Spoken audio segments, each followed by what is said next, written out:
Before I forget, no, siningit mo na rin yan dito sa mga bills na itatakil natin. Yung DIDM, yung sitwasyon ni Colonel Grijaldo, nagreklamo yung asawa.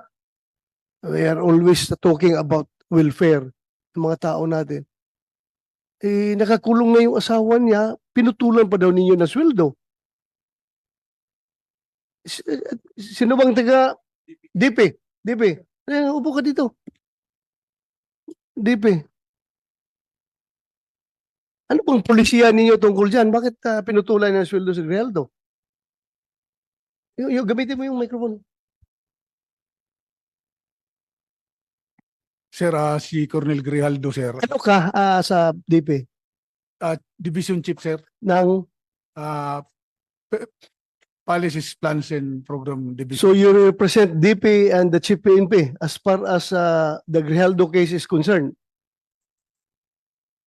Am I right? Sige, sagutin mo lang yung mga tanong ko. Sige, ano yung, anong sasabi mo? Anong, Colonel Grijaldo, sir, is considered allowed, sir. Allowed pay. Automatic leave of absence without pay, sir. why? Na-contempt siya, sir, so hindi siya makapagtrabaho. And I don't know, sir, kung may order na rin siya, sir, as allowed pay. Hindi ba nyo titingnan na double whammy yan on the part of Grijaldo? Sobrang injustice na yan sa kanya. He's suffering from injustice sa pagkakulong niya ngayon for telling the truth. Dapat ang PNP, you should be proud of him for standing for what is right and for standing for the truth. Dapat consider yung bayani yung si Colonel Grijaldo dahil hindi siya nagpapatinag eh. Sinasabi niya katotohanan. Kahit na i-contempt niyo ako ilang beses dito, kahit na ikulong niyo ako ng ilang beses, basta yan ang katotohanan, panindigan ko yan. Dapat, he deserves your applause. Kayong PNP, tinayo niya yung bandera ng institusyon ng PNP na kami ay ganito. Hindi kami natatakot kahit sino mga congressman kayo dyan na mag-intimidate sa akin. Basta katotohanan lang ako. Bakit ginano ninyo yung tao ninyo? Isn't it very double injustice on his part? Na wala nang makain yung pamilya niya dahil pinutulan niyo ng sweldo? Hindi naman niya, he did not violate any law. To tell you frankly. Ay, i-interpret na ninyo yung batas to the detriment of your people? Ganun ba yun? You should implement, you should interpret your policies to the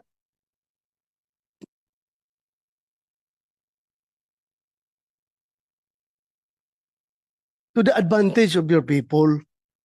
Tingnan nyo, you should be liberal enough to interpret your own policies. Hindi yung porki nakakulong, i-apply ka agad yung no work, no pay, i-apply ka agad ninyo yung, ano ba yung policy natin dyan pag nakakulong? Eh, sabi nyo, yung naka-incarcerated na tao or kwan is automatic, putol ang kanyang sweldo. Kawawa naman yung tao. Yung ginagawa natin yung policy na yan, ha?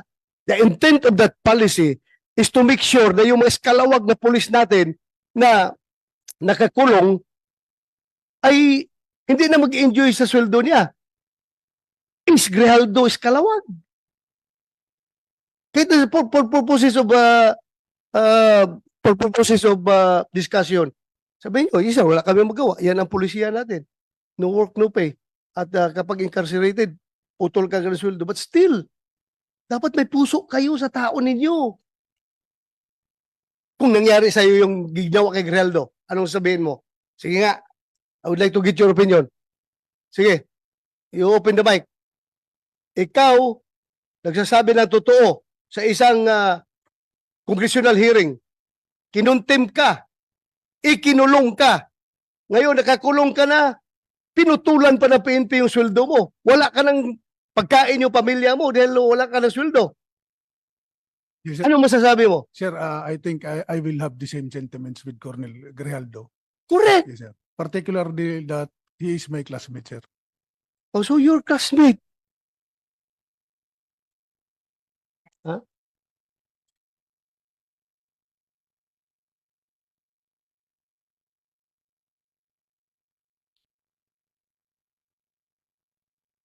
Alam mo, kayo dapat, okay, dapat manindigan kayo para sa tao ninyo. Not even the House of Representatives, not even the Senate could force you to do injustice to your people. That is double injustice. Ang ginagawa niyo. Tumayo kayo. Ano lang sabihin ng mga patrolman ninyo ngayon doon sa baba? Ganito na lang among PNP, walang bayag. Kinakawawa na nga kami. Kinakawawa pa kami ng sariling ahensya namin.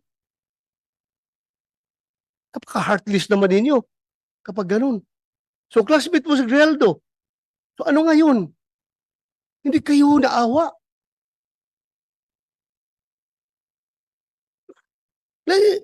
Then I would like to acknowledge the presence of Senator JB. Yes, ito. Thank you, Your Honor, for joining. Alam mo,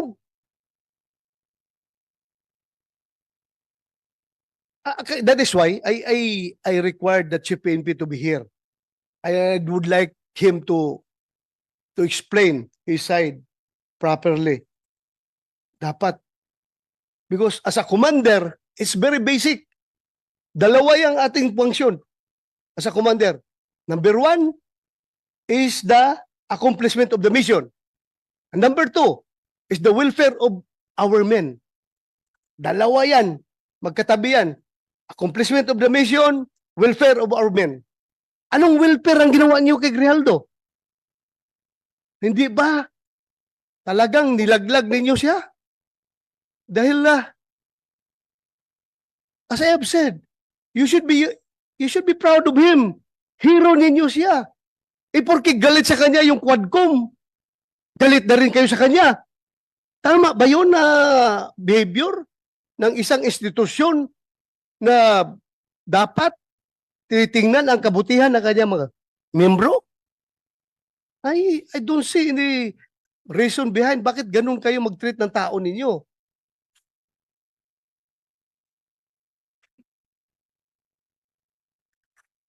Yes. Can we get your opinion? Your Honor, with respect to the actions of the House of Representatives, unfortunately, that's beyond the jurisdiction, Your Honor, of the Internal Affairs. We don't have an active. That meron kayong control doon sa Quadcom. Wala kayong control, but you have control to your own policies sa pag-apply niyo sa tao niyo, sa polisiyan ninyo. Yes, Your Honor. To that end, Your Honor, we have not, so far as Internal Affairs Service is concerned, we have not instituted or recommended as of yet, Your Honor, any disciplinary action on arising from the proceedings in the House of Representatives, Your Honor. Please tingnan ninyo mabuti yan. It's time for you to show to the world that the Philippine National Police is indeed an institution that takes care of its own people. Huwag naman ninyong ganyanin yung tao ninyo. Ikinungulong na nga.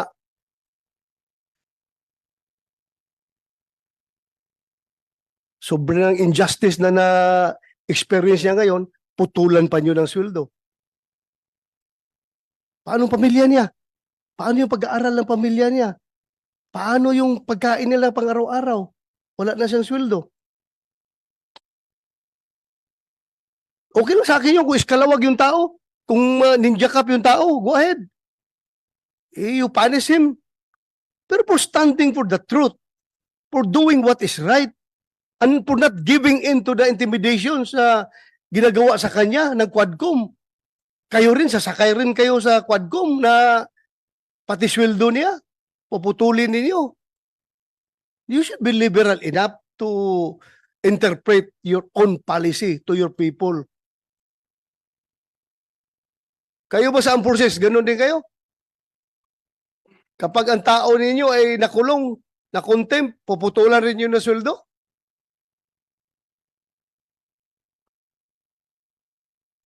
Anybody from the armed forces can speak up? General Mortelo, sir, from the Yes. AFP. In our case, sir, it's all based on the legal requirements of to discipline our people. So it's all within the bounds of policies within the organization. We have yung tinatawag namin, sir, na the right of the commander to institute punishment. So meron sa the AW 105, sir. So any commander, even down to the smallest unit, can impose punishments based on the to institute discipline within the organization. So hindi basta-basta. Meaning, the commander still has the discretion. Yes, sir. Yeah. Discretion, yan ang pinaka-magic word yan. Discretion mo yan, being the commander, nakita mo yung sitwasyon ng tao mo. May discretion ka. Di ba? Yes, sir. Alam natin, paglaban natin mga tao natin. May mga tao tayo na hinaharas ng mga politiko doon sa baba. May mga tao tayo na kung ano-ano na pinagpapail na kaso. Ito, kaso talaga sa korte ha. Harassment cases dahil nga ako mismo. May mga kaso ako noon na harassment cases from politicians because hindi ako nag-give in sa kanilang kagustuhan, sa kanilang pansariling kagustuhan. Hindi ako nag-give in. Kinasuhan ako. Pero, at least ang PNP namin noon ay hindi ako pinutulan ng sweldo. May kaso nga ako eh. Pero hindi ako pinutulan ng sweldo. Dahil nakita naman ng PNP leadership na itong tao na ito nagtatrabaho lang. Nasagasaan ang politiko. Ngayon, nagalit ang politiko, rumisbak, kinasuhan. So bakit ko puputulan ng sweldo itong tao na nagtatrabaho? Sa taong matino. You have the discretion being the commander. And your discretion, using your discretion, you should consider always accomplishment of the mission and welfare of your men. Yung pagpuputol yun ng sweldo kay Grijaldo, what mission have you accomplished? Meron kayo mission na na-accomplish doon? Wala. Wala. Yun lang po. Nandito kayo mga pulis, makinig kayo. Nagsusuot kayo ng uniforme na yan. You're wearing that badge. You're wearing that badge. You stand for what is written on that badge. Ipaglaban ninyo yan. Huwag kayong magpaitoy-itoy sa mga politiko. You know what I mean? Huwag kayong magpatuta-tuta sa mga politiko, Yung mga politiko na yan, hindi yan nagtitraining. Kayo, nagtraining kayo, yung sweat, blood, and tears ay nagsipaglabasan sa inyong katawan dahil sa training na yan. At gaganunin lang kayo.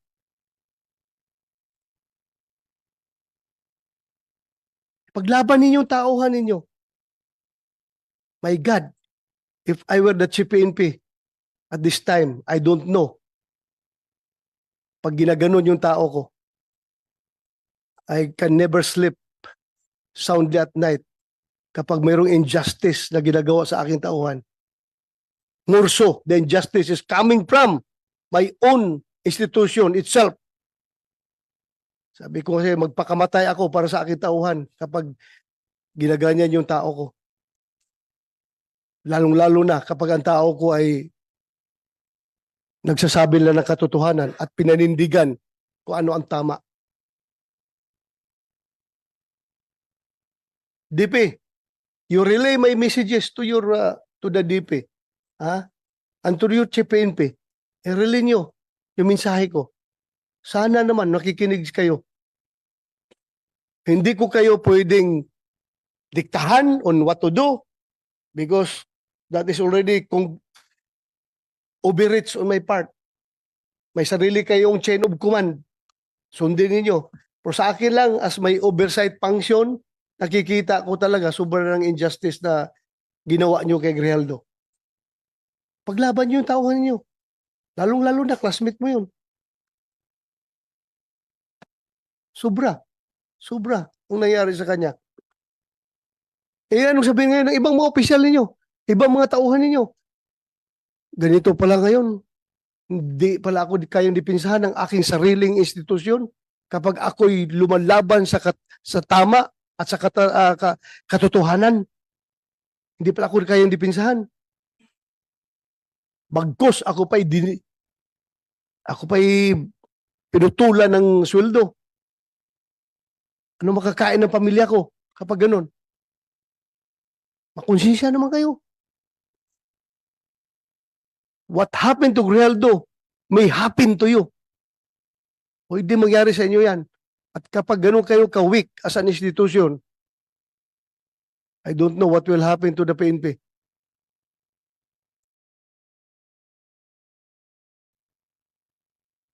Lumaban kayo. Labanan ninyo yung tama. Huwag kayong magpa-kuhan dyan. Yes. Sir, I would like to inform the Honorable Senator that the PNP is apolitical po, sir.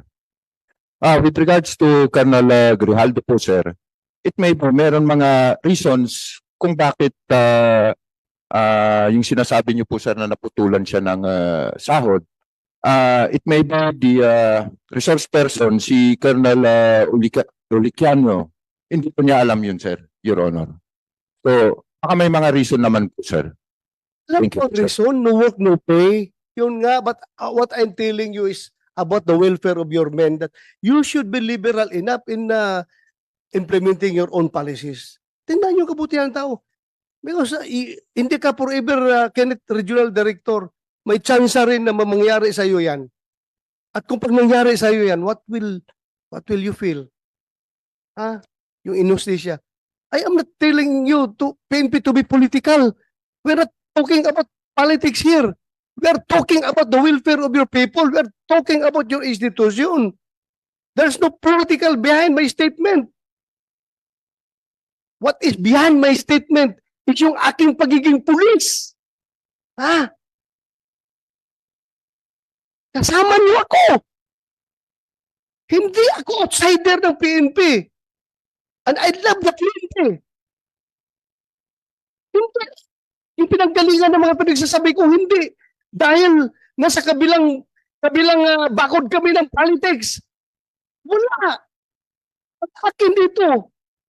Ano yung uniforme na sinusuot ninyo at willing kayo na mamatay sa uniforme na yan.